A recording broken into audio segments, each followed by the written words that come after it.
बता तो सकी ये क्या कर रही हो? कहा आज अब्दुल्ला आ सकते हैं, मैं इसलिए घर की सफाई कर रही हूँ, मैं घर में इंतजाम कर रही हूँ। ये कह के हजरत आमिना ने कहा कि जरा पता तो कीजिए कब तक अब्दुल्ला आने वाले हैं। हजरत अब्दुल मुत्तलिब घर से निकले हैं, हरम शरीफ में पहुंचे हैं, अभी पूछना चाहते थे, इतने में एक शख्स दौड़ता हुआ आया। उसने कहा कि आप ही अब्दुल मुत्तलिब हो? कहा जी। का एक बड़ी बड़ी खबर है। का क्या खबर लेके आए हो? कि अब्दुल्ला तुम्हारे बेटे हैं? कहा जी। कहा अब्दुल्ला वापस नहीं आएंगे। कहा किस लिए? कहा रास्ते में उनका इंतकाल हो गया है। इतना सुनना था। हजरत अब्दुल मुत्तलिब जमीन पे बैठ जाते हैं, अपने दिल को संभाल रहे हैं। आपके पास खुदा ने कई बेटे दिए थे, खुद को तो संभाल लेते हैं, लेकिन दिल कहता है अब्दुल मुत्तलिब जरा ये तो बताओ, आमिना पूछेंगी तो क्या जवाब दोगे? ये सोच करके आप जब कदम घर की तरफ बढ़ाते हैं, हर कदम उठता हुआ ऐसा लग रहा था जैसे कोई जमीन को फैला रहा हो, कदमों को किसी ने पकड़ लिया हो। अब घर की तरफ बढ़ रहे हैं, हिम्मत जवाब दे गई है, अपने दरवाजे पर आए हैं। जैसे आने की आहट महसूस हुई है, सैयदा आमिना दरवाजे पे आ जाती है। आने के बाद कहती है बताओ तो सही मेरे अब्दुल्ला का पता चला कि नहीं? अल्लाह अकबर। हजरत अब्दुल मुत्तलिब की सुर्ख आंखें देखी हैं, फिर जाती है हजरत अब्दुल मुत्तलिब की आंखें, कहती है ए आमिना, ए बेटी, अब किसी का इंतजार मत करना, जिस अब्दुल्ला के इंतजार में तू शाम शाम जागती है, दिन भर राह तकती रहती है, अब वो अब्दुल्ला नहीं आने वाला है। इतना सुनना था, सैयदा जमीन पे बैठ जाती है, अपने शिकम पे हाथ रखा है, कहती है मेरे परवरदिगार, मेरे शिकम में जो बच्चा है अभी इसने बाप का चेहरा नहीं देखा, अभी इसने बाप को नहीं देखा, इसके दुनिया में आने से पहले बाप का साया ले लिया गया। मेरे परवरदिगार, मेरा बच्चा पैदा होने से पहले यतीम हो गया है। जैसे इतना कहा, आवाज आती है आमिना परेशान ना हो, हम तेरे बेटे को लावारिस नहीं रखेंगे, हम तेरे बेटे को कायनात का वारिस बना के दुनिया में पैदा फरमाएंगे। ये हजरत अब्दुल्ला, हजरत अब्दुल मुत्तलिब, हजरत अब्दुल्ला की मौत की खबर हजरत अब्दुल्ला के घर आई है। सैयदा आमिना की वो जिंदगी के लम्हे याद रखना। मैं एक बात पहले कहना चाहूंगा, जहां तक मेरी आवाज जा रही हो, और बेटी वालों तो मेरी बात नोट करके लेके जाना, अपनी बेटियों को ये सबक दे देना, कभी शोहर को बद्दुआ न देना, कभी शोहर के खिलाफ कोई गलत जुमला न कहना। खुदा की कसम शोहर शोहर हुआ करता है, शोहर शोहर हुआ करता है। जब कभी झगड़ा होता है कितनी आसानी से औरतें कह देती हैं जा पलट के मत आना, मुझे तेरी सूरत भी अच्छी नहीं लगती है, मैं तुझे देखना नहीं चाहती। ए मेरी बेटी, मेरी बहन, तुझे खुदा का वास्ता शोहर शोहर होता है, इसे बद्दुआ न दे, बल्कि ये घर से निकले मुसल्ला बिछा के सजदे में सर रख के अपने रब से दुआएं किया कर। मालिक सुहागन के जोड़े में छोड़ के गया है, सुहाग के जोड़े में मालिक मिलाना, ये दुआएं मांगा करो। वरना हमने देखा है अगर शोहर चला जाता है तो वो औरतें जिनकी हुकूमत घर में चला करती है, अगर 10 बेटों की माँ भी हो फिर भी शोहर के बाद उसकी कोई औकात नहीं रह जाती है। अगर शोहर इंतकाल कर जाता है तो माँ की हाथ की कलाई के सोने के कंगन तक बेटे उतार लेते हैं। हाँ हाँ, वो माँ जिसकी मर्जी से घर में एक वक्त का खाना जिसकी मर्जी के बगैर नहीं बनता, अगर उसका शोहर इंतकाल कर जाए तो कल यही बेटे अपने चूल्हों के लिए लड़ा करते हैं। वो माँ कल जिसकी मर्जी से खाना बनता था आज वो अपनी रोटी का इंतजार करती है, कोई बेटा रोटी दे करके जाए। हाँ हाँ, हम जानते हैं 4 बेटों को हमने एक माँ को रोटी देने के लिए लड़ते हुए देखा है। ये कहते सुना है आज बारी तेरी है, आज बारी तेरी है। ए मेरी बहन, अपने शौहर की जिंदगी की सलामती की दुआएं मांगना। अगर ये सलामत है तो तू किसी की मोहताज नहीं रहेगी, अगर ये चला गया तो तेरी जिंदगी में दुखों के सिवा कुछ नहीं रह जाएगा। हाँ हाँ, तेरे घर के आंगन में वो पुरानी छत तो होगी लेकिन इज्जत से रोटी देने वाला कोई ना होगा। तेरे बदन पे कपड़े तो होंगे लेकिन उन कपड़ों की रौनक मिट चुकी होगी। तेरे सर पे दुपट्टा तो होगा लेकिन उसकी जीनत जा चुकी होगी। हाँ हाँ, अगर शौहर का जनाजा उठा तो सिर्फ कमाने वाला नहीं, तेरी हजरतें कब्रिस्तान चली जाएंगी, तेरी ख्वाहिशें कब्रिस्तान चली जाएंगी। इसलिए मैं कहता हूँ कभी शौहर को बददुआ न देना। अगर कहना है तो ये कहना मालिक मैं रखूं न रखूं, मेरे शौहर का साया मेरे बच्चों पे सलामत रखना। नारे तकबीर, नारे रिसालत, उलमाए अहले सुन्नत मसलके आला हजरत जश्न ईद मिलादुन नबी, नाराए तकबीर, नाराए रिसालत।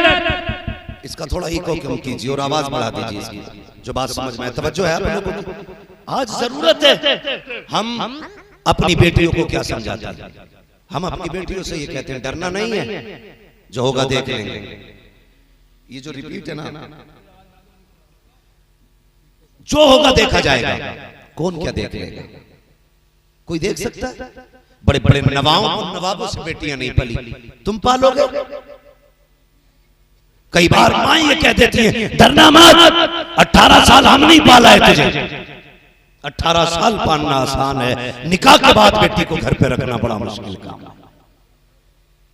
ये चढ़ावे मत देना और बेटियों को समझा देना तेरा शोहर ही तेरी दुनिया है और तेरा शोहर ही तेरी आखिरत है। क्या पता जिनके घरों से शोहर चले जाते हैं उनकी जिंदगी कैसी हो जाती है। हाँ, हम उस समाज के बीच रह रहे हैं, अगर शोहर इंतकाल कर जाए तो उस वक्त तक बच्चों को रोटी कोई नहीं देता जब तक उनसे नौकरों की तरह काम नहीं ले लिया जाता है। ये जालिम समाज है, सबकी बात नहीं करता, लेकिन हकीकत है। जाओ माशरे को जाके देखो, किस घर में लड़ाई नहीं। शोहर घर से निकलता है, बीवी किचन में खड़े खड़े कहती है जा तेरी सूरत देखनी गवारा नहीं, मर जाना किसी काली से दबके। तुझे शर्म आनी चाहिए। अगर ये सफेद कफन में लिपट के आया ना, कोई तुझे इज्जत से दो रोटी देने वाला नसीब नहीं होगा। कोई इज्जत से दो रोटी देने वाला नसीब नहीं होगा। तुझे क्या पता ये शोहर क्या है? हाँ, अगर पागल भी हो ना शोहर, तो औरत के लिए एक सायादार दरख्त होता है। दीवाना हो शोहर, फिर भी औरत के लिए एक पहाड़ होता है, एक दीवार है औरत के इज्जत के बीच में शोहर। और हम जा देखा जाएगा, उठा के पटक देंगे, जेल करा देंगे। अभी जेल में कुछ अहबाब ने बताया ऐसे ऐसे बूढ़े लोग मिले कि जिनसे कोई मिलाई करने तक जेल नहीं आया।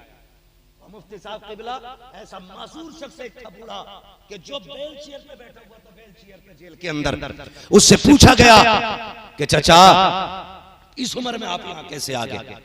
कहने लगे बहू ने मुकदमा किया था। बहुत गौर से मेरी बात सुनिए। कहने लगे बहू ने मुकदमा किया, जिसकी सफेद दाढ़ी है उसको तुमने दहेज प्रथा के केस में लाके जेल के अंदर डाल दिया। जिसके बाल सफेद हो गए हैं उस पे तुमने 76 के मुकदमे लगा करके उसे जिल्लत की जिंदगी जीने पे मजबूर किया। ए हव्वा की बेटी, मेरा इतना सवाल है, मुझे इतना बता दे, क्या तुझे मौत नहीं आनी है? क्या तुझे मर के रब को मुंह नहीं दिखाना है? ये झूठे मुकदमे, ये 420 के केस ना करो। ये दुनिया के दुनिया यहाँ पैसे की चलती है, लेकिन वहां पैसे की नहीं चलेगी, वहां उसकी चलेगी जिसके साथ हक होगा, जिसके साथ सच होगा, जिसके साथ रब होगा, वहां उसकी चलेगी। जो जालिम होगा वो तरसेगा और जो मजलूम होगा वो फख्र से सर उठा के खड़ा हो। बेशक, सुभान अल्लाह, सुभान अल्लाह। इसलिए डरना आखिरत से, जिसके दिल में आता है मुकदमा कर देते। ये मुसलमानों की कहानी है, जाओ जेलों में जाके देखो। कितनी औरतों ने सिर्फ अपनी बेवकूफी की वजह से अपने शोहरों को जेल में डाल दिया और उनके बच्चे बाप के होते हुए यतीमों की तरह जिंदगी गुजार रहे। शर्म आनी चाहिए हमारे समाज में। 12वीं का झंडा हर बेवा के घर पे होगा, हर शादीशुदा, हर जोड़े के घर पे लगा होगा। हाँ, यतीमों के घर पे भी झंडा होगा, अमीरों के घर पे भी झंडा होगा। लेकिन मुझे जरा ये बताना, ये झंडा लगाने वाले ये फैसला करेंगे पहले कि जो हमारे अंदर कमियां थी उन कमियों को पहले दूर करेंगे, बाद में मुस्तफा के नाम का झंडा लगेगा। ये कब होगा बताइए? खुदारा बदलें अपने आप को। ये जो बेटियां मुकदमे कर रही हैं और शरीफ और बेगुनाह लोगों को फंसाती हैं, अल्लाह से डरो, वरना अल्लाह जब गिराएगा कब्र में कोई बचाने वाला नसीब नहीं होगा, कोई बचाने वाला नसीब नहीं होगा। आज तेरे भैये की थानेदार से रेट पेट अच्छी है ना, आज तेरे भाई के सोर्स और सिफारिश ऊपर तक है, तो जिसे चाहोगे फांसी करा दोगे, जिसे चाहोगे जेल में डलवा दोगे। नहीं, डरो अल्लाह से। एक दिन ऐसा आएगा कि उस दिन कोई नहीं होगा बचाने वाला। फिर अल्लाह आवाज देगा, बुला अपने हिमायतियों को, बुलाओ उनको जो पैसों पे दम भरते थे, बुलाओ उनको जिनके मामलात थाने कचहरियों में ज्यादा थे। फिर कोई नहीं आने वाला, कोई नहीं आने वाला। खुदारा बेटियों को यही सबक पढ़ाइए, यही सबक पढ़ाइए कि तेरा शोहर तेरी खुशियों का सबसे बड़ा जिम्मेदार है। अपने शोहर की जिंदगी की दुआएं मांगना, ये बताया करो अपनी बेटियों को, अपने शोहर की जिंदगी के लिए दुआएं मांगना। आज ना लगता नहीं है, जिन औरतों के शोहर इंतकाल कर जाते हैं, सब कुछ होते हुए भी वो जिंदा लाश बन के रहा करती है। जिंदा लाश बड़ा मुश्किल होता है जीना, बहुत मुश्किल होता है। और फिर देखो तो सही, सैयदा आमीना, अल्लाह अकबर, हजरत अब्दुल्ला, चांद जैसा शौहर, किसी का काला कलोटा मर जाए, वो औरत बेहोश हो जाती है जिसका चांद जैसा शौहर चला गया। हाँ, कम से कम कुछ लोगों को ये तो सब्र होता है, हमने जनाजा देख लिया, ये तो सब्र होता है कि हमने हाथों से मिट्टी दी है। हमारे यहाँ पे अगर किसी का इंतकाल दुबई में हो जाता है तो हम 2 लाख रुपए लगा करके दुबई से जनाजा मंगवाते हैं, ताकि आखिरी बार अपने बच्चों का, अपने शौहर का, अपने बेटे का, अपने बाप का दीदार कर सके। हम लाखों रुपए लगा करके इसलिए जनाजे मंगवाते हैं, आखिरी बार देख सकें। लेकिन आमीना का मुकद्दर देखो, आमीना का तो नसीब ऐसा है आखिरी बार अपने शौहर का जनाजा तक न देख सके। कितनी मुश्किल जिंदगी थी। अल्लाह अकबर, ऐसे माहौल में सैयदा आमीना ने खुद को संभाला। अल्लाह अकबर। हजरत आमीना सुबह भी रोती हैं, शाम भी रोती हैं। हजरत अब्दुल मुत्तलिब से रोना ना देखा गया। काबे में गए, गिलाफ पकड़ के रोए, कहने लगे, मालिक मेरे सहारे के लिए तो इतने बेटे दिए हैं, कम से कम आमीना को एक ऐसा बच्चा दे जो आमीना का सहारा बन जाए। आवाज आई, अब्दुल मुत्तलिब जा, अब परेशान ना हो, तू सिर्फ आमीना के सहारे की बात कर रहा है, हमने तो कायनात का सहारा आमीना की गोद में देने का फैसला, सुभान अल्लाह, हमने तो ये फैसला किया है आमीना को सारी कायनात का सहारा देंगे। अल्लाह अकबर। सैयदा आमीना के दिन गुजरते रहते। एक दिन था हज़रत अब्दुल मुत्तलिब, सुने वो लोग जब मिलाद को बिदअत कहते, मिलाद है क्या? डांस है, तमाशा है। मिलाद मुस्तफा के औसाफ, आका करीम के सिफात व कमालात, हाँ, उनके हुस्न की बातें, उनके जिस्म की बातें, उनके तज़किरे, यही मिलाद है, यही मिलाद है ना? बोलो, यही मिलाद है ना? हुजूर की बातों ही को तो मिलाद कहा जाता है। या यहां बैठ के गाली देता है? नहीं देता ना। तो मैं तो एक बात कहता हूं ना, आला हजरत ने क्या गलत कहा? आप फरमाते हैं, और तुम पर मेरे आका की इनायत न सही, नजदियों कलमा पढ़ाने का भी एहसान गया। और कुछ नहीं समझ रहे, कम से कम इतनी समझ लो हुजूर ने कलमा पढ़ाया है। इसी बहाने कर हुजूर क़यामत की खुशियां मना लिया करो कि हुजूर ने दीन दिया क्या हमें, यही सोच कर जश्न मना लिया करो। हजरत अब्दुल मुत्तलिब काबे में तवाफ कर रहे हैं, तवाफ करते करते उसी बीच में ना किसी ने आके कहा, अब्दुल मुत्तलिब, बड़ी गैरत की बात है।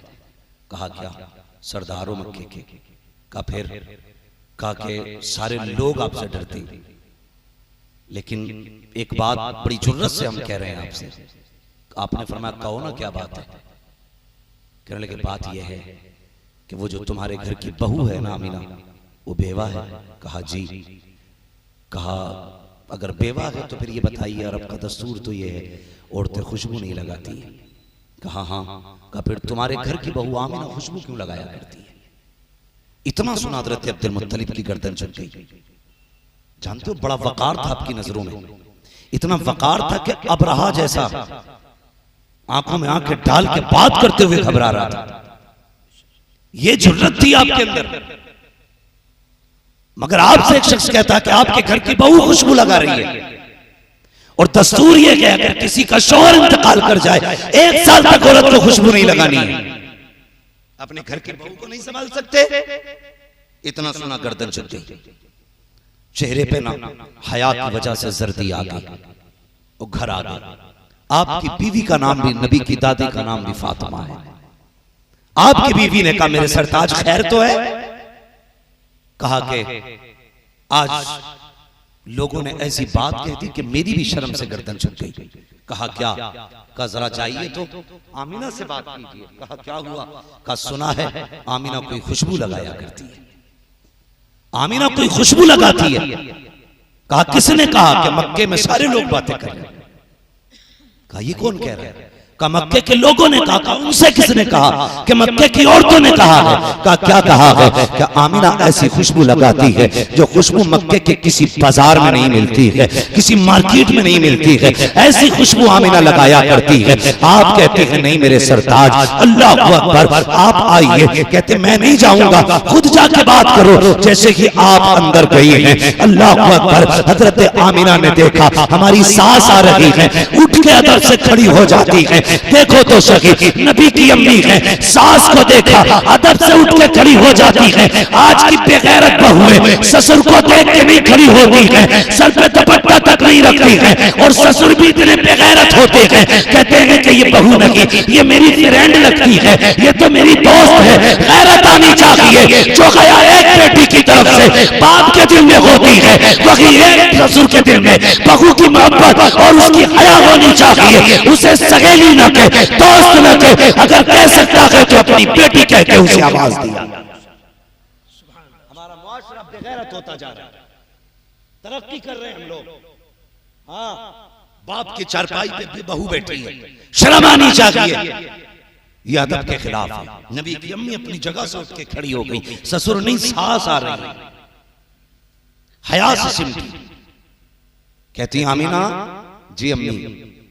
का बेटी तुम्हारे बाप बाहर से आए हैं और एक शिकायत है, सुना है तुम्हें अब्दुल्ला का सोग नहीं मना रही हो तुम। कहा क्यों? कहा मक्के की औरतें कह रही हैं कि आमीना खुशबू लगाया करती है। बस फिर क्या था? अल्लाह अकबर, आप रोई। आपने ना यूं करके एक मिट्टी, दीवार की मिट्टी छुटाई, हजरत आमीना के हाथ, फातिमा के हाथ पे रखी। कैसे सूंघी? कहा क्या? कहा कल इस पे हाथ रखा था, आज तक दीवार से खुशबू आ रही है। सुभान अल्लाह, सुभान अल्लाह। आज तक दीवार से खुशबू आ रही है। उसके बाद दुपट्टा दिया। कहा ये क्या है? कहा इससे पसीना पोंछती हूं। कहा इतनी खुशबू है कि बार बार धोने से भी खुशबू नहीं जा रही है, बार बार धोने से भी खुशबू नहीं जा रही है। इतनी परेशान हो गई। अल्लाह अकबर। उसके बाद जब आप गई हैं, आप कहती हैं कि जाइए आप चल के बात कीजिए, मेरी हिम्मत नहीं हो रही है बाकी का सवाल करने की। हजरत अब्दुल मुत्तलिब आए हैं। आमीना कहा जी अब्बा। का बेटी एक बात तो बता, क्या तुझे अब्दुल्ला की जुदाई का गम नहीं है? का बाबा है ना, मुझसे पूछो। जिसने चंद दिनों के बाद अपना शोहर खो दिया हो, जिसकी जिंदगी का हम सफर बिछड़ गया हो, चंद कदम चल के जिसने साथ छोड़ दिया हो, उसकी जुदाई का गम मुझसे ज्यादा किसको हो सकता है? अल्लाह अकबर। का बेटी अगर गम है तो फिर बताइए खुशबू क्यों लगा रही है, ये इत्र क्यों लगा रही है? अल्लाह अकबर। सैयदा आमीना ने कहा था अब्बा मैंने कोई खुशबू नहीं लगाई है, कोई इत्र नहीं लगाया है। अगर इत्र नहीं लगाया है तो फिर बताइए मक्के में तेरी खुशबू की बातें क्यों हो रही है? तब हज़रत आमीना ने कहा था अब्बा जी एक राज की बात है, एक दर्द है जो छुपा रखा है। का कौन सा राज? अब्बा मैंने कोई खुशबू नहीं लगाई, इत्र नहीं लगाया है, बल्कि जब से आपके बेटे अब्दुल्ला की अमानत मेरे शिकम में आई है, मैं जिन गलियों से गुजरती हूँ वो गलियां भी खुशबू से महक जाया करती हैं। नारे तकबीर, नारे रिसालत, उलमाए अहले सुन्नत, जश्न ईद मिलादुन नबी। नारे तकबीर, नारे रिसालत। सुभान अल्लाह, सुभान अल्लाह। जैसे इतना सुनाना, हजरत अब्दुल मुत्तलिब दिल पे हाथ रख के मुस्कुराने लगे। आमीन आज कलेजा ठंडा हो गया। कहा क्यों? कहा जिसकी दुआएं मांगी थी रब ने वो नेमत अता फरमा दी। सुभान अल्लाह। रब ने वो नेमत अता फरमा दी है। अब हजरत आमीना कहती हैं अब्बा बात यहीं खत्म नहीं होती है। कहा फिर? कहा और भी कमालात हैं। कहा क्या? कहा एक दिन मैं सो रही थी, सुने जो नबी के माँ बाप को माज़अल्लाह जहन्नमिया कहते हैं, वो कान खोल करके सुने। कहती है एक दिन मैं सो रही थी, अचानक ना मेरे माथे पे पसीना आया, मैंने देखा मेरी कमर के पीछे से ठंडी हवा के झोंके आने शुरू हुए। मैंने मुड़ के पीछे देखा ना दो हसीन शहजादियां थी जिनके हाथों में बड़े बड़े पंखे थे और हवा कर रही थी। मैंने कहा शहजादियों कौन हो तुम, कभी तुम्हें मक्के में नहीं देखा है? वो कहने लगी आमीना हम मक्के वाले नहीं, हम तो जन्नत वाले हैं। कहा किस लिए आए हो? कहा तुम्हारे माथे पे पसीना आया। रब ने कहा जाओ जाके मेरे महबूब की माँ के माथे का पसीना जन्नत की हवाओं से सुखाया जाए। और बता तो सकी अगर आमीना के माथे पे पसीना आ जाए रब को गवारा नहीं है, वो जहन्नम में जाएगी, रब को कैसे गवारा है? सुभान अल्लाह, सुभान अल्लाह। बहुत बताया जाए कैसे गवारा करेगा। और सुने नबी की अम्मी बरेली के अहमद रजा नहीं कह रहे, जो कल को ये ना कहे कि ये बरेलवी था और मौलाना अहमद रजा की किताब पढ़ के गया। नबी की अम्मी सैयदा आमीना कहती हुजूर मेरे शिकम में आए, जैसे चौथा महीना लगा, कहने लगी मेरे ख्वाब में मुबारकबादियां आने लगी। सुभान अल्लाह, मुबारकबादियां। आज भी सुन्नी क्या कहते हैं? सरकार की आमद, अल्लाह आपके लहजे पे मुझे कुर्बान करे। ऐसा लग रहा है जैसे कि भूखे आके बैठे हुए हैं सारे। बोल सकते तो बोले सरकार की आमद, माशाअल्लाह बोल सकते हैं। हाँ कलीम भाई, अल्लाह आपको सलामत रखे। लगता है सबके बदले तो आप ही बोलते हैं। ठीक है जी, सरकार की आमद। ये पीछे वाले क्यों नहीं बोल रहे? क्या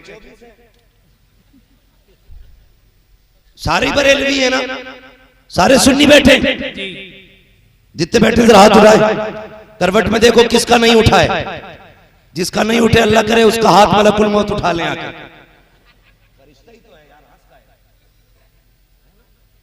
भाई बहुत गौर से मेरी बात सुनिए, अल्लाह आपको सलामत रखे। मुबारकबादियां आने लगी। अल्लाह अकबर। अगली बात सुनिएगा, फरमाती हैं अब्बा आपको क्या बताऊं, जब मैं रास्तों से गुजरती हूं ना तो जो दरख्त है ना ये सजदों में गिर जाया करते हैं। ये छोटी छोटी जो घास है ये भी बोलती है।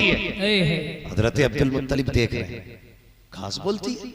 बाबा घास नहीं, ये जो बड़े बड़े पत्थर से लेके छोटे छोटे कंकर तक है ना, ये भी मुझसे बात किया करते हैं। हजरत अब्दुल मुत्तलिब कहते हैं ये कब कहा का अब्बा जी सुनिएगा, जब आप हरम शरीफ में चले जाते हो हाजियों की खिदमत के लिए, कभी कभी तो पानी भी घर से ले जाते हो। घर में पानी नहीं रहता है तो माँ मुझे भेजती है, ले आमीना पानी लेकर के आ। अब्बा जी आप जानते हो मेरे शिकम में अब्दुल्ला की अमानत है, मैं पानी का बर्तन लेके जब चलती हूँ अब्बा मुझे ताज्जुब होता है कि दरख्त भी बोलते हैं, ये तख्त ये पत्थर ये कंकर भी बोला करते हैं। अब्बा जी जब मैं कुएं के किनारे जाती हूँ सारी औरतें मोहल्ले की इंतजार करती होती हैं, वो लो आमीना आ रही है, सब ठहर जाया करती है। अब्दुल मुत्तलिब कहते हैं बेटी क्यों? का वो इंतजार करती है कि जब मैं पहुंच जाती हूँ उनका काम आसान हो जाता है। वो कहते हैं आमीना जरा करीब तो आ। का किस लिए? का जरा किनारे पे खड़ी हो, जब तू आ जाती है हमारा काम आसान हो जाता है। का क्या होता है? का जब तू किनारे पे आके खड़ी होती है सारा पानी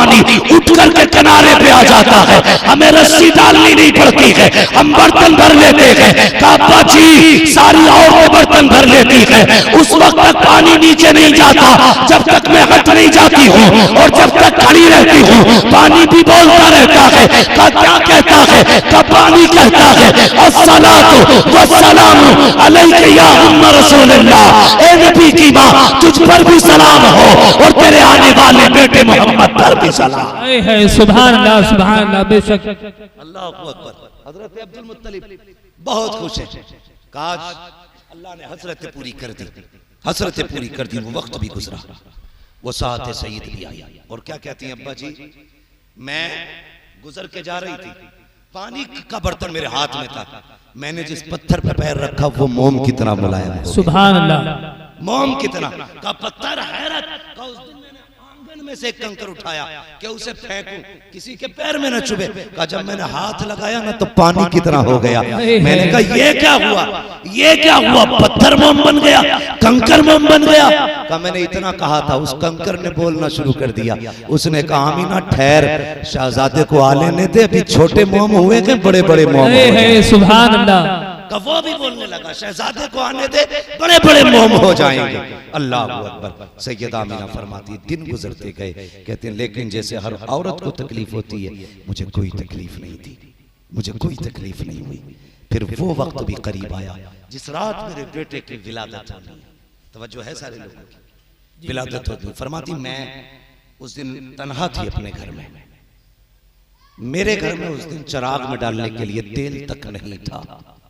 कहती आज मुझे अब्दुल्ला की जुदाई का एहसास हुआ, ख्याल आया आज हो सकता है मेरे बच्चे की विलादत हो और घर में चिराग भी नहीं है। चिराग तो बड़ी बात है, कोई खातून नहीं जो मेरा साथ दे, मेरी हिम्मत बंधाए। ये सोच के आप रोई, कहने लगी काश अब्दुल्ला होते तो मक्के की कुछ औरतें मेरे पास होती, कौन जाए औरतों को बुलाने के लिए। अभी कहती मेरे दिल में ये ख्याल आया और मेरी आंख से आंसू टपक के अभी पलकों से जुदा नहीं हुआ था, मेरा पूरा घर रोशन हो जाता, पूरा घर रोशन हो गया। मैंने देखा मेरे घर में रोशनी अचानक, और मैंने देखा मेरे सरहाने कोई बड़ी हसीन और महजबी खातून खड़ी थी। मैंने कहा खातून तू कौन है? उसने कहा मैं जन्नती हूरों की सरदार हूँ। कहा किस लिए आई हो? कहा आमीना तेरी दाया बना के रब ने मुझे तेरे घर में भेजा है।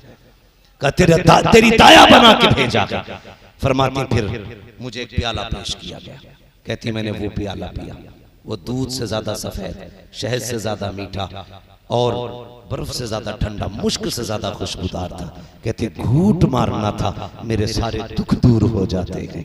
और उसके बाद क्या कहती हैं, सुने बहुत गौर के साथ। ये कुमकुमिया पे एतराज करते हैं, एक लाइट पे लोगों को एतराज है, हैरत होती। वो कहती हैं कि मैं लेटी हुई थी, मैंने देखा ना आसमान के सितारे मेरे सहन के इतने करीब आ गए थे कि मैं डरने लगी थी कहीं ये मेरे घर में गिर ना जाए। इतने करीब थे, मुझे गिरने का डर था, गिरने का डर था। कहती सितारे करीब। फिर मैंने देखे मेरे घर के अंदर बड़े खूबसूरत परिंदे आए, उन्होंने मोती अपनी चोंचों में रख रखे थे और वो सारे मोती मेरे बिस्तर के चारों तरफ बखेरे गए। मेरा पूरा घर जन्नत बना दिया गया। अल्लाह अकबर। अब सुनिएगा, हम घर सजा लें तो पेट में दर्द। अल्लाह ने फरमाया जिब्रील जी रब्बे जलील का जन्नत को सजाने का हुक्म दिया जाए। मालिक जन्नत तो है ना सजी हुई चीज? कहा हाँ है, मगर हम चाहते हैं आज महबूब आने वाला है, जन्नत को हर दिन से ज्यादा हसीन बनाया जाए। सुभान अल्लाह। जन्नत को 16 श्रृंगार कराए गए और सजा दी गई जन्नत, सारे दरवाजे खुल गए।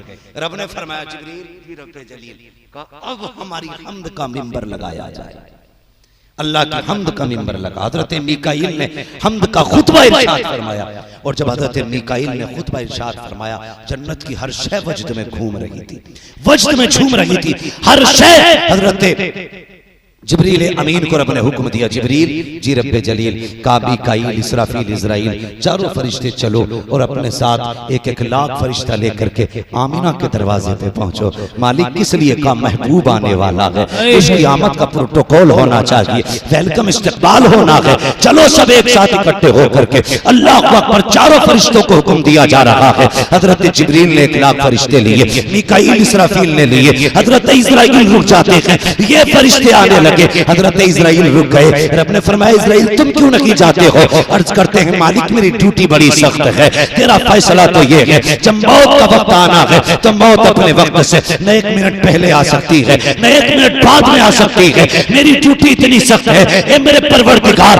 आज कितने बच्चों को यतीम बनाना है, कितनी औरतों को बेवा बनाना है, कितनी माओ की गोद से उनका सहारा छीनना है, कितने बूढ़ों के बुढ़ापे की लाठी लेके आनी है, कितने घरों का चराग बुझाना है, कितनी औरतों के मांग का सिंदूर साफ करना है। ए मेरे मालिक अगर मैं भी चला गया आज मेरी ड्यूटी का क्या बनेगा? रब ने फरमाया मेरा कुलमौत तुम नहीं जानते क्या, मेरा महबूब आने वाला है। और जानते हो जब तुम किसी बच्चे को लेके आओगे तो मारो होगी, बच्चों को लाओगे तो बाप रोएगा, बाप को लाओगे तो बच्चे रोएंगे, माँ को लाओगे परिवार रोएगा। ए मेरा कुलमौत आज महबूब आने वाला है। हम ये नहीं चाहते हैं किसी के घर से रोने की आवाज आए, हम ये नहीं चाहते हैं आज किसी की आंख में आंसू आए।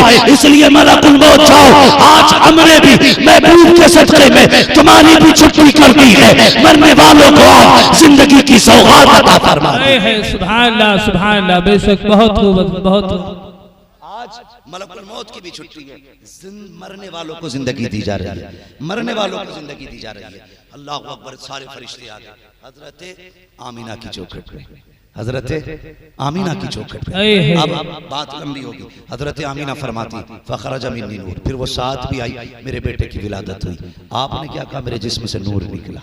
आपने नूर का तज़किरा किया। आज लोग इस पे झगड़ रहे हैं कि हुजूर नूर है कि नहीं है। नबी की माँ जानती है नूर है, इस खड़ूस को नहीं पता है। है ना। बस मैं बात समेटने लगा हूं। हजरत आमिना कहती है फखर जमीनी नूर, मेरे जिस्म से नूर निकला, नूर निकला।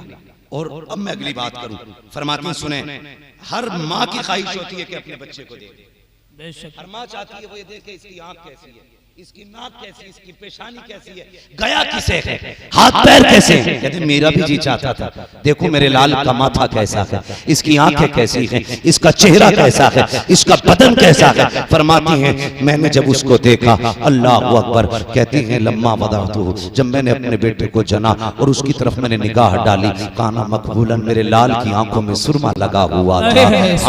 फरमाती मेरे लाल की आंखों में सुरमा लगा हुआ था, मधुनन बालों में तेल लगा हुआ था, मखतूनन खतना शुदा पैदा हो रहे हैं। अगली बात कहती है मगसूलन, गुस्ल करके तशरीफ ला रहे हैं, मुअत्तरन, इतना ऐसा लगा है मेरे घर में विरादत हो रही है, खुशबू मक्के की सारी गलियों में फैलती जा रही है। सुभान अल्लाह। कहती है काना आते ही मेरे लाल ने सजदे में सर रख दिया था, सजदे में सर रख दिया था। कोई है ऐसा जो इस शान से आया हो, मगसूलन, जो गुस्ल करके आया हो। ओ यार कोई दूल्हा बनता है तो किसी को बाप नहलाता, भाई नहलाता है, कुछ जगह तो बड़ा सरीचर नाई नहलाता है, जिसे खुद नहाने की जरूरत हुई वो दूल्हा को नहलाता है और फिर उसके बाद बैठाया जाता है। सोचो तो सही, दूल्हा को दो लोग नहलाते हैं ताकि दूल्हा में कोई कमी ना रह जाए। रब ने अपना महबूब भेजा तो कितना सजा के भेजा, सुभान अल्लाह, कितना सजा के भेजा होगा। का महबूब सुरमा भी हम लगाएंगे, बालों में तेल भी हम डालेंगे, महबूब गुस्ल भी हम देंगे, आज दूल्हा हम बना के भेजेंगे। और जब दूल्हा बना के भेजा गया, कहती काना साजिदा, मेरे लाल ने सजदे में सर रख दिया है। अल्लाह अकबर। कहती हैं कि जैसे मेरा लाल आया, एक सब्ज रंग का कपड़ा आके मेरे लाल के सत्र पे पड़ गया। कहती मैंने अपने लाल का सत्र मैंने भी खुला हुआ नहीं देखा।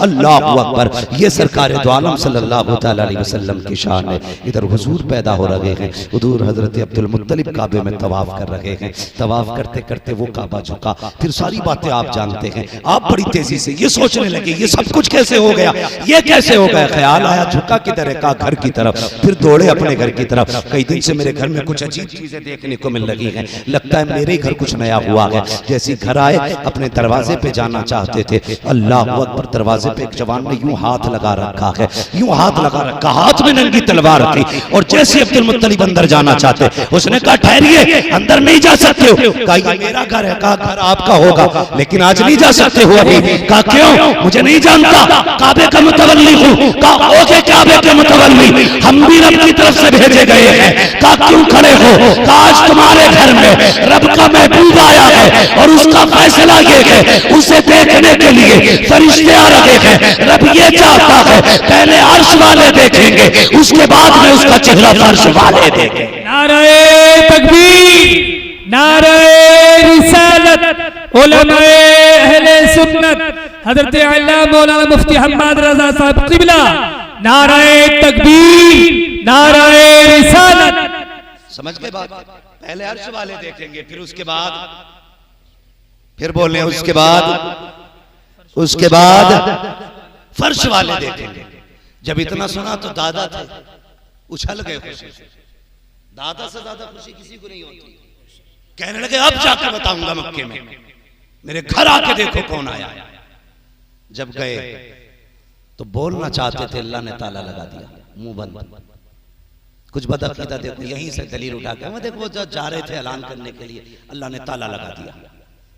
मैंने कहा हाँ बेशक, मुंह बंद किया, बोलने की ताकत ले ली गई, नहीं बोल सके, मुंह बंद कर दिया गया। वजह यह नहीं थी कि मिलाद का तज़किरा था, वजह यह थी, मुफस्सिरीन फरमाते हैं इसलिए बना किया गया था कि ये महबूब का मिलाद है, काफिरों की गलियों में नहीं होगा, मोमिनों की गलियों में किया। सुभान अल्लाह। इसलिए बंद किया गया कि इनकी आमद के ऐलान काफिरों की गलियों में नहीं,